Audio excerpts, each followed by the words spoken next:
முத்துவின் வின்எஸ்எஸ் brand அரிசிகள் தரத்திலும் சுவையிலும் என்றும் number 1. பிரபல தொகுப்பாளினி டிடி என்ற திவ்யதர்ஷினி கடந்த 2014ஆம் ஆண்டு ஸ்ரீகாந்த் என்பவரை காதலித்து திருமணம் செய்தார்.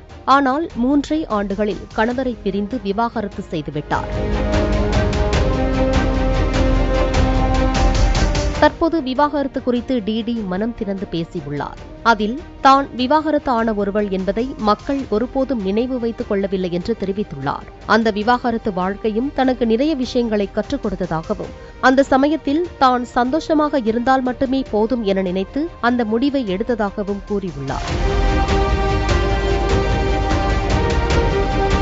அதனால் அதுவும் தன் வாழ்க்கையில் மகிழ்ச்சியான தருணம்தான் என்றும், ஆனால் தான் அதிலிருந்து மீண்டு வர வேண்டும் என தொடர்ந்து வேலை செய்து கொண்டிருந்ததாகவும் கூறியுள்ளார். தனக்கு விவாகரத்து உறுதியான சமயத்தில்தான் ரம்யா கிருஷ்ணனை பேட்டி எடுக்க சென்றதாகவும் டிடி தெரிவித்துள்ளார். முத்துவின் வின்எஸ்எஸ் பிராண்ட் அரிசிகள் தரத்திலும் சுவையிலும் என்றும் நம்பர் 1.